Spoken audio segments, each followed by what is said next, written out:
Faz aí o teu filho.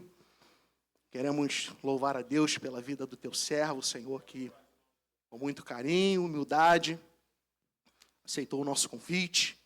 Usa ele, cremos que o Senhor já revelou aquilo que é necessário para a sua igreja. Toma a vida dele, a sua casa, a sua família, o seu ministério. Continua abençoando e fortalecendo no nome de Jesus.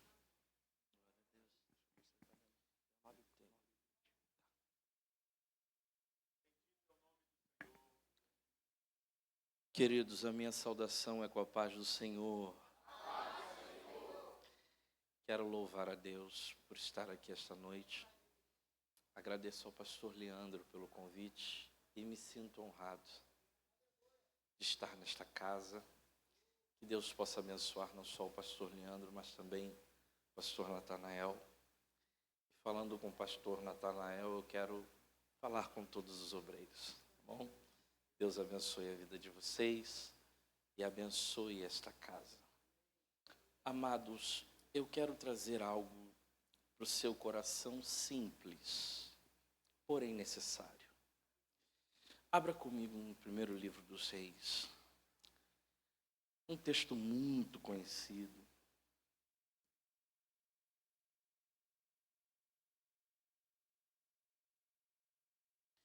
Primeiro livro dos Reis, capítulo 17.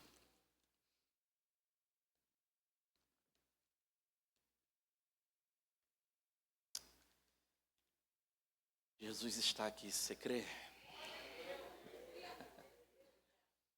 Ele está neste lugar. Capítulo 17, o versículo 1 diz assim: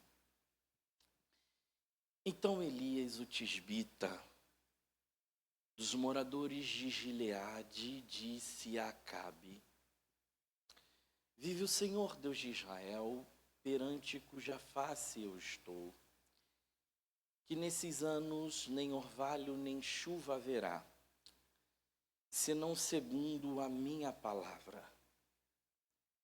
Depois veio a ele a palavra do Senhor, dizendo: Vai-te daqui, vira-te para o oriente e esconde-te junto ao ribeiro de Querite, que está diante do Jordão.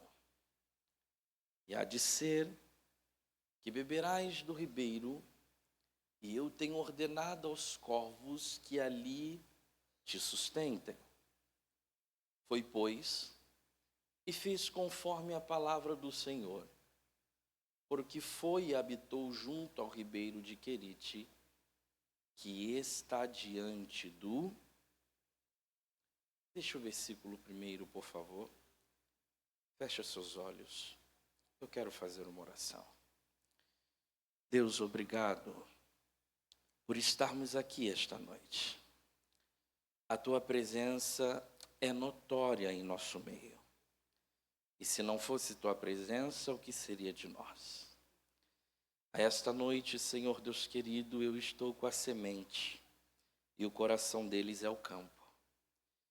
Que o Senhor venha, Senhor, fazer esta semente germinar.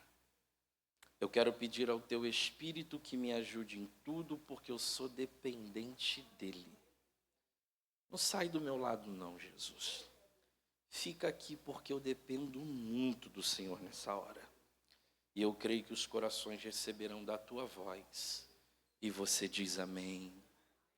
Se assente, por favor.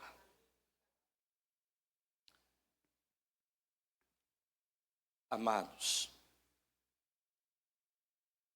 falar do profeta Elias, e como hoje é um culto de homens, é falar de um dos homens mais importantes do Antigo Testamento.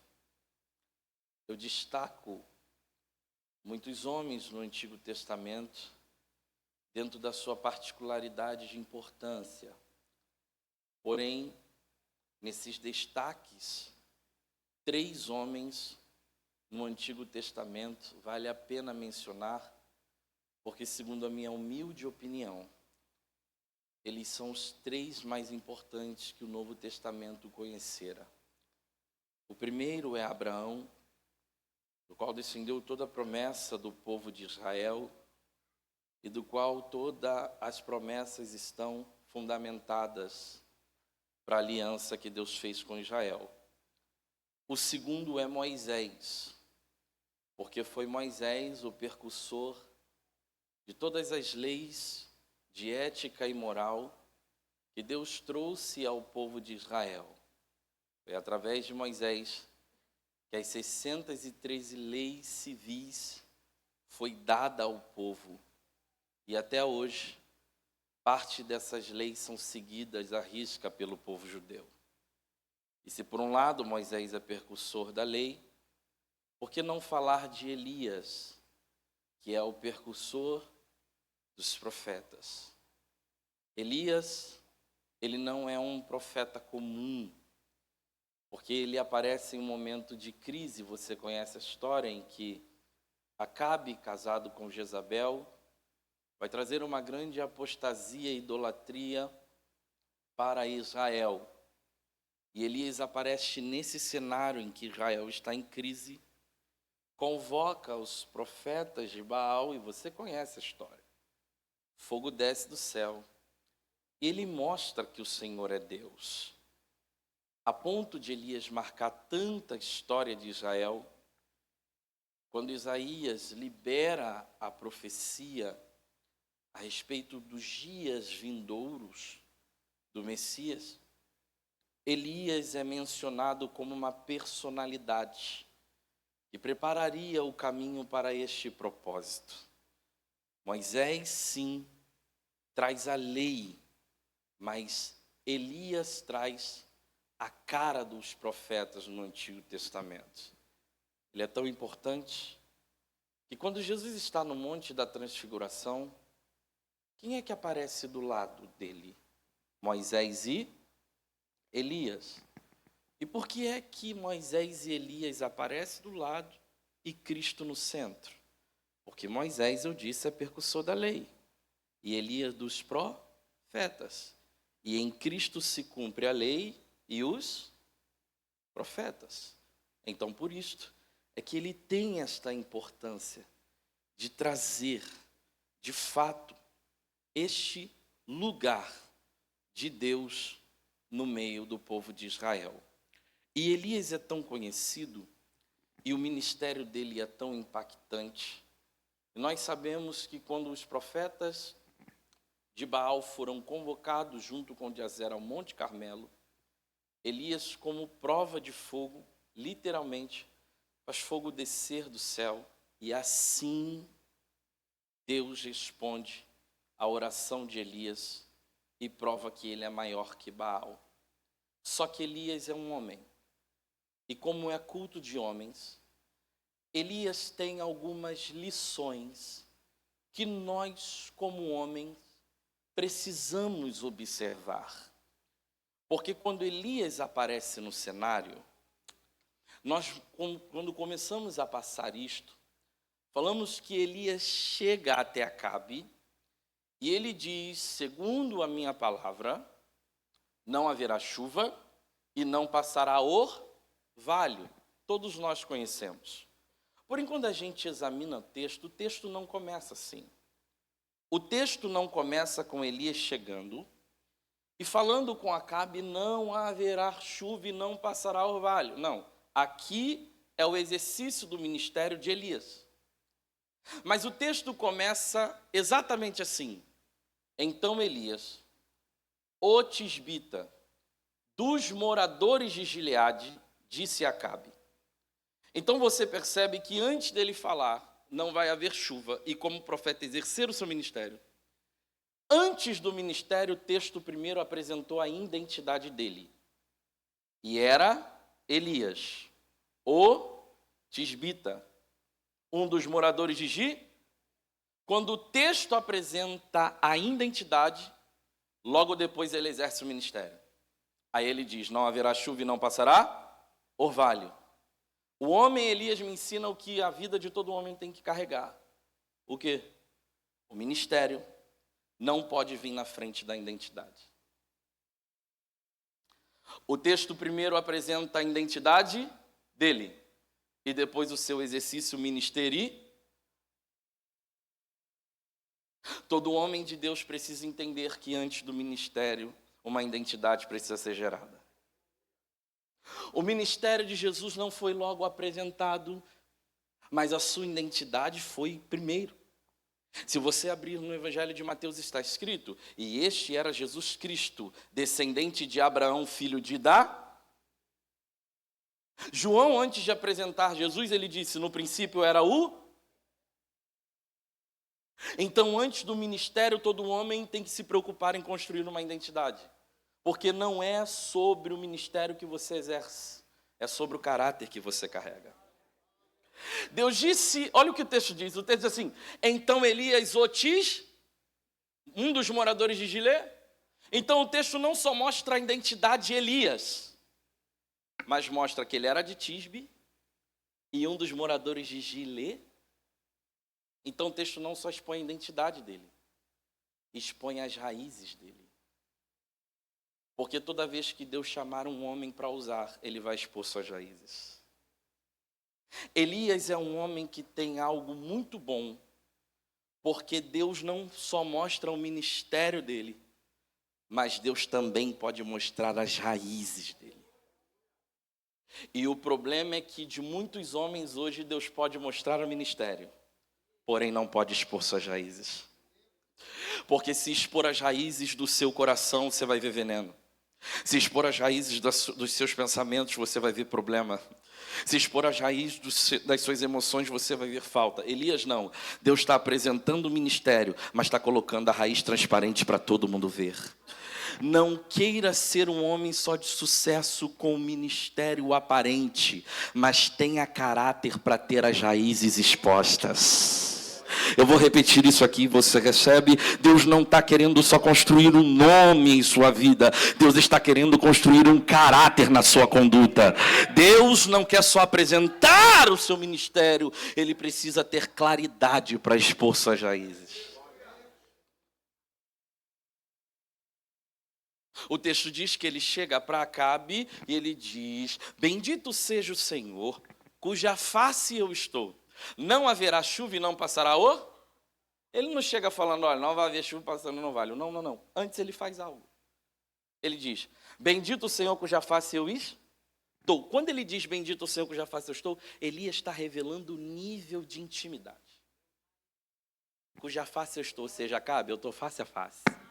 Estou tete a tete. Cara a cara.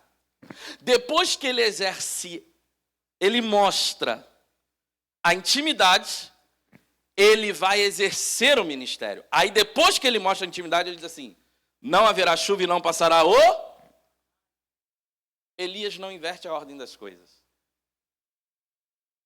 Primeiro ele constrói uma intimidade e depois exerce o ministério.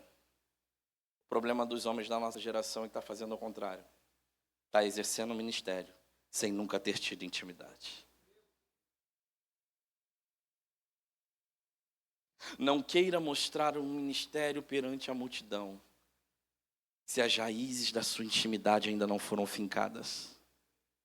Elias está falando aqui, não haverá chuva e não passará o vale. É coisa pequena ou coisa grande? Grande, ele está falando com o tempo. Mas no mesmo nível em que ele está falando e parando chuva, no mesmo nível ele está dizendo: Acabe, eu estou fazendo isso porque eu estou face a equilíbrio. O exercício do ministério no mesmo nível de intimidade.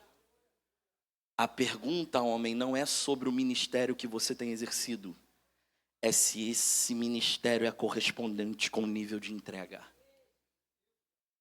Eu sou porteiro, mas como é que está a vida de oração? Está no mesmo nível? Não, mas eu sou o melhor obreiro, o pastor Natanael. Mas como é que está o nível de intimidade? Está tendo o joelho no chão? Mas eu canto bem no ministério de louvor. Mas como é que está o nível de intimidade? Está face a face. Você precisa ser um homem equilibrado. Entenda, tenha sim um nível de ministério, mas que seja correspondente ao nível da tua conduta. Não queira um ministério sem nunca ter tido intimidade.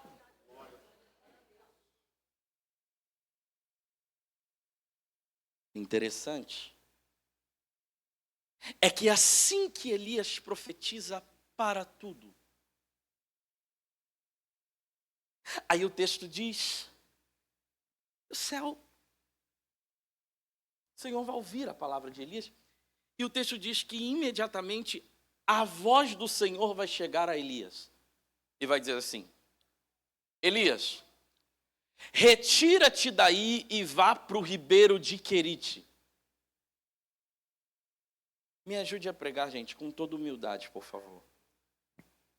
Com humildade. Deus disse o que para ele? Retira-te, daí vá ao ribeiro de... Muito obrigado.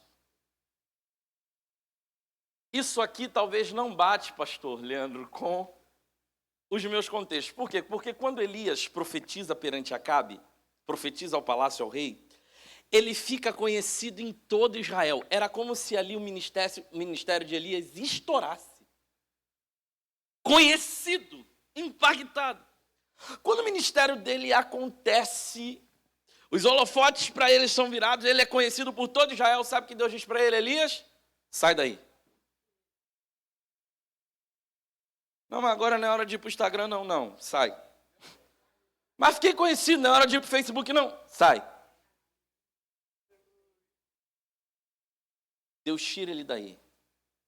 E todo homem de Deus e profeta tem que ter um senso. Deus mandou ele se retirar, porque todo profeta tem que carregar esse senso. Entender o lugar que não lhe cabe mais.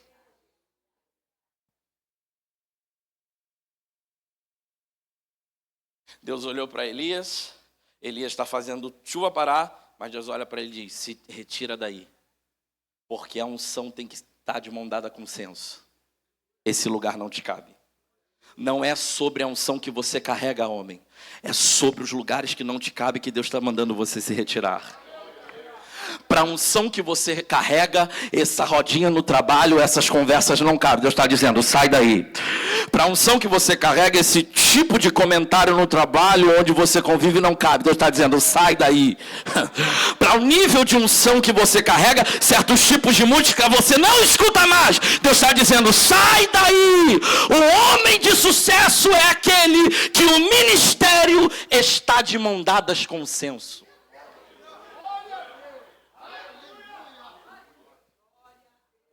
Deus não está à procura de homens somente talentosos. Deus está à procura de homens sensíveis. Quanto maior nível de unção, mais nível de senso você tem que ter. Porque o peso da unção gera responsabilidade. Diga para alguém, se retira. Diga para alguém, por favor, se retira. Não te cabe. Tem unção, então para com essa conversa. Tem unção e essas brincadeiras do trabalho. Sai dessa roda, homem. Entenda. A unção tem que andar de mão dada com senso.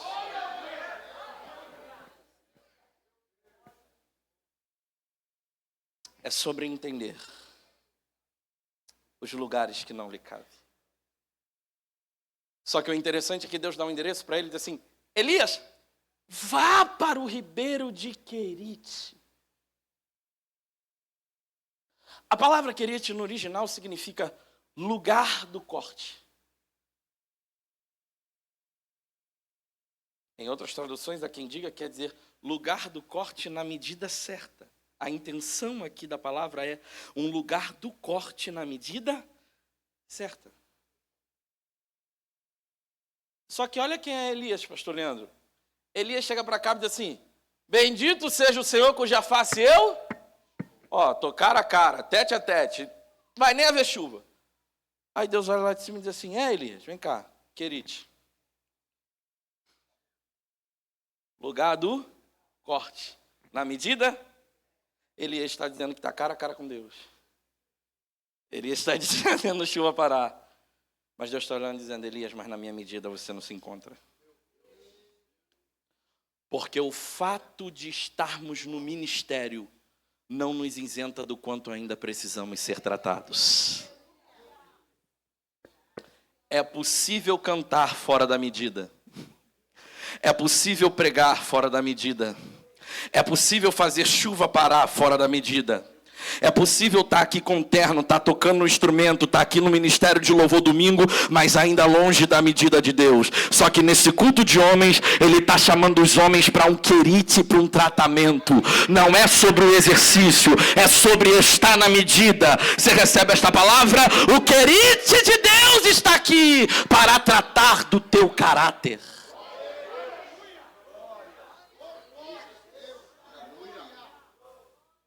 O fato de estarmos no ministério não nos isenta do quanto ainda precisamos ser tratados. Para de cantar fora da medida. Para de pregar fora da medida. Ai, Jesus, por misericórdia e com licença, por favor. Para de fazer coisas que é normais ao ministério, mas fora da medida de Deus. Há um querite de Deus chamando o teu nome para te colocar aqui no lugar do corte e aparar de você todos os excessos.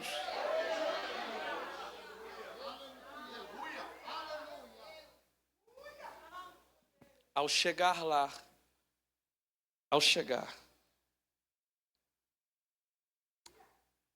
Deus disse: Elias, vá até o ribeiro de Querite, porque lá ordenei aos corvos que te sus. Só que tem algo de errado nessa ordenança, ao meu ver. Por quê? Porque nós sabemos que pela lei de Moisés, e o pastor Natanael sabe disso, corvo é animal impuro. Elias conhecia a lei de Moisés, sim ou não? Ele sabia que corvo era animal impuro? Deus olha e diz assim: Elias, eu enviarei os corvos.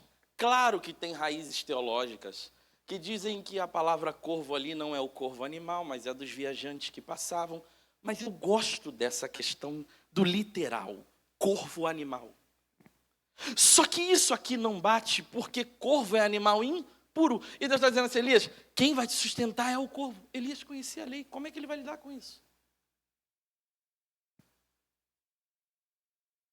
Eu gosto das antigas tradições judaicas. E gosto muito do Talmud porque ele diz que Elias vai lidar com essa situação de uma maneira muito diferente.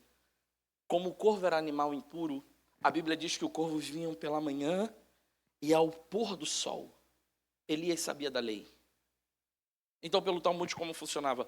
Os corvos vinham, deixavam pão e carne, e Elias não se achegava enquanto os corvos estão ali para não se contaminar com a lei. Quando os corvos deixavam o pão e a carne, os corvos iam embora. E quando os corvos iam embora, aí sim Elias chegava ao alimento para não se contaminar. Repita comigo: conviver com corvos é necessário. Se contaminar é opção.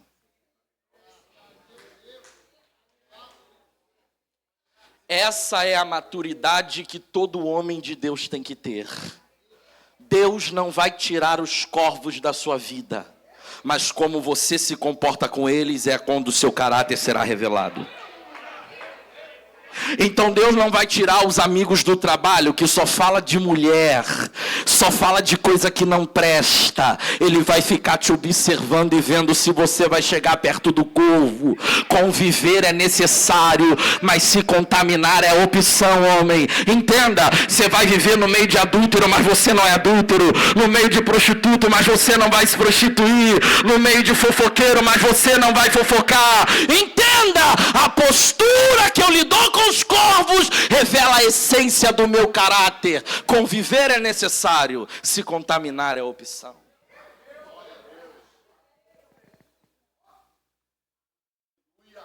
O problema é que tem muito homem que não está sabendo lidar com os corvos do dia a dia. Oh, Jesus.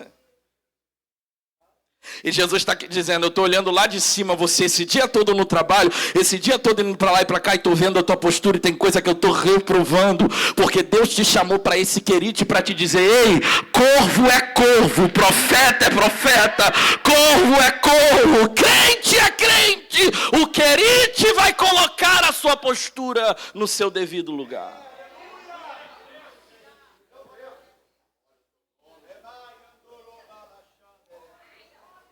Eu estou sentindo a presença de Deus. A partir de hoje teu comportamento vai mudar. A partir de hoje algumas coisas aqui vão mudar. A partir de hoje você vai chegar amanhã na empresa e vão dizer, tem algo diferente em você. Porque o Querite vai te colocar na medida que hoje, ao sair daqui, a sua essência será aprovada. Deus diz, Elias, sai dali, eu vou correndo porque eu vou entregar no horário certinho. Deus diz, Elias, sai daí e vá para Sarepta. Porque lá eu ordenei o quê? Uma o quê, gente? O interessante é que quando Elias chega em Sarepta, a viúva está catando graveto. Aí Elias pede água, mas depois ele pede comida. Ela, meu senhor, eu tenho um pouquinho aqui, e o pouquinho que eu tenho, eu vou fazer para mim e para o meu filho. E depois, vamos perê. Ou seja, é uma casa que está com uma problemática. Qual é a problemática da casa? A mulher não está sabendo resolver a situação da escassez. Ela está dizendo, eu vou fazer minha última refeição e vou morrer. Só que Elias, como um homem, para e diz assim, não, faz diferente. Faz o bolo e me dá o primeiro pedaço. E depois, a farinha da panela não, e o azeite não.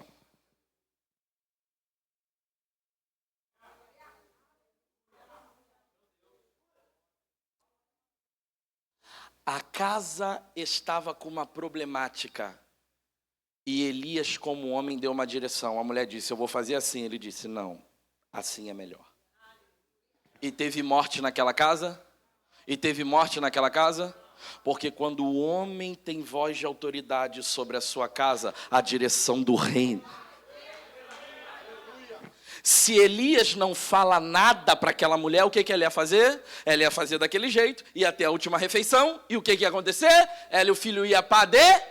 Toda vez que você é omisso nas decisões principais da sua casa, a sua casa está perto da morte. Só que quando tem um homem de voz para dizer não, vamos ter direção, a casa tem sustento de Deus. O que Deus está dizendo é, ei, não seja omisso nas decisões da tua casa, senão mulher morre e filho perece. Mas toma posição para direcionar aquilo que é limite. Você não está recebendo, recebe o que? Deus está te dando sabedoria. Aqui, homem, não deixe os problemas tirar o seu lugar de fala. Elias está direcionando. Não, faz assim. Se a sua casa, homem, depender da sua voz de direção para uma decisão hoje, ela morre ou sobrevive? Eu sei que a gente gosta de voar, mas Jesus está falando.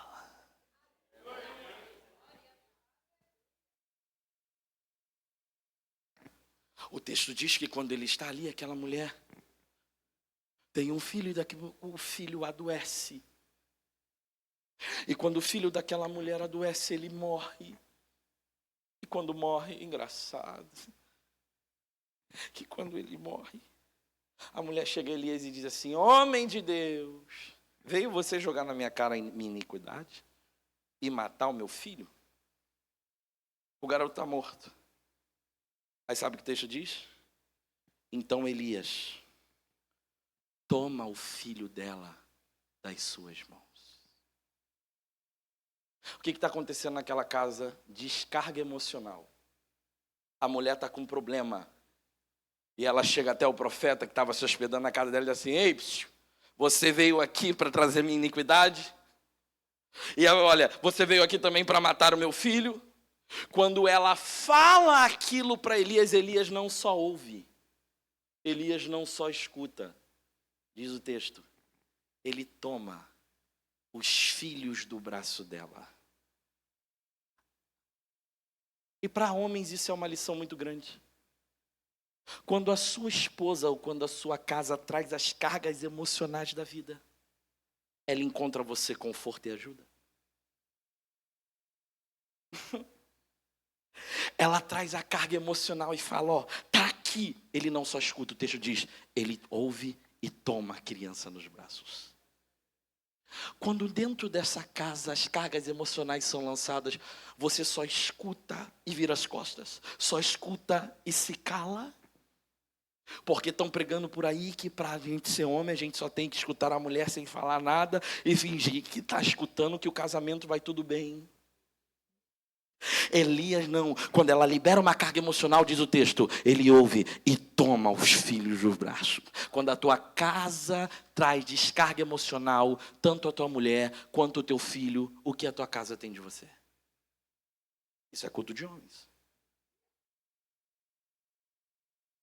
Ele não só escuta, ele escuta e com carinho toma, dizendo para aquela mulher, tudo bem, eu estou aqui para resolver o problema, eu estou aqui para compartilhar essa dor. Quando ele toma, ele está mostrando para ela sentimento de entender a dor e compartilhar aquilo. A tua casa não pode ter só a sua responsabilidade física. A tua casa tem que ter tua responsabilidade emocional. Olha a característica do homem Elias. Ele naquela casa foi homem, porque ele cuidou da responsabilidade física. Sim ou não? Sim. Física como? Ele fez a farinha, fez o azeite, prosperar. Aquela casa não tinha necessidade.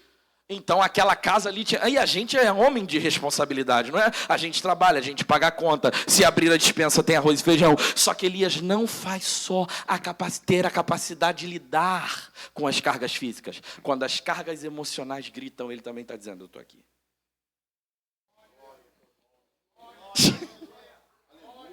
E sabe qual é o nosso problema? A gente sabe muito bem lidar com as cargas físicas e compra a roupa da mulher, e compra o sapato dos filhos, e compra o celular que o filho quer, e compra tudo que o filho quer. Mas quando a casa grita, a gente diz, eu estou cansado, trabalho o dia inteiro, não quero saber de problema. Não, Elias não. Ele está inteiro na casa como homem, ele diz, tanto no físico eu estou aqui para não haver necessidade, mas no emocional conta comigo que eu estou aqui. Me dá nos teus braços a tua dor e vamos fazer esta casa prosperar. A postura de um homem no lar não pode ser incompleta.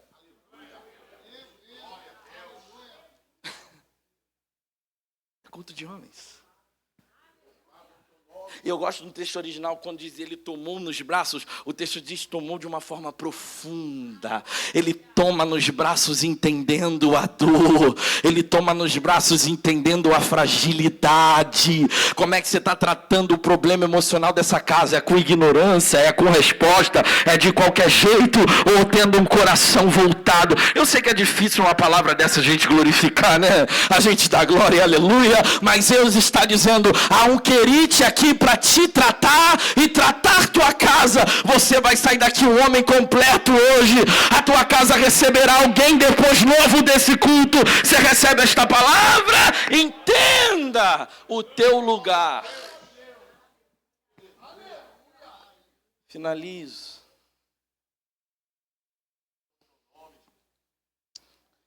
Ele sai dali. Posso ouvir glória a Deus?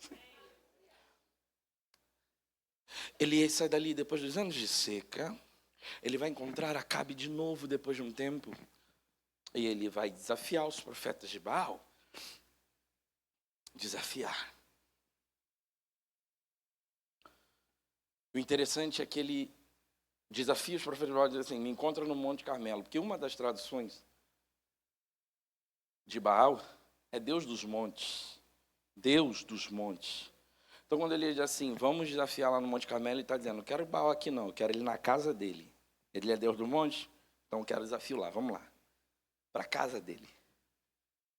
E diz a Bíblia que Elias chama os profetas de Baal, de Acera, e diz assim, vou dar um novilho a vocês e vou ficar com o novilho. Vocês preparam o novilho e oram ao Deus de vocês, e o Deus que responder com fogo, esse será Deus. E o texto diz assim, então os profetas de Baal prepararam um novilho. Porque profeta de Baal também aprendeu a fazer culto. Mas diz o texto que depois que aquilo passa, diz o texto que vai ser a vez de Elias. E diz a Bíblia que antes Elias fazia fogo descer do céu. Diz o texto, e Elias reparou o altar que estava quebrado. Elias queria uma resposta através do fogo, para mostrar que Deus era Deus. Mas ele tinha um empecilho, o quê? O altar que estava aqui. Mas o texto diz que do altar que estava quebrado, o texto diz assim, e Elias reparou o altar que estava quebrado. Eu tenho uma palavra para você, homem. Talvez você tenha um objetivo. E alguns destroços aparecem na tua frente no caminho. Mas Deus está dizendo, eu vou te dar habilidade para consertar os destroços e edificar o propósito. Ah, você recebe esta palavra, homem?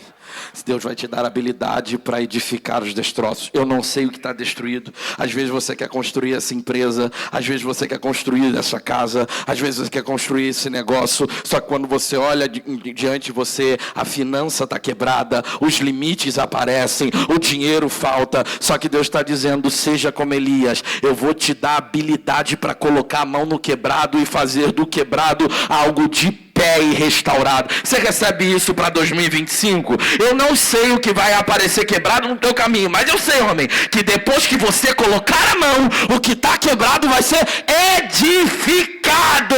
Receba habilidade. Receba o quê? A tua mão vai edificar tuas finanças. A tua mão vai edificar os teus projetos. A tua mão vai reparar os destroços que estão no caminho. A habilidade de Deus para fazer você reparar aquilo que é difícil.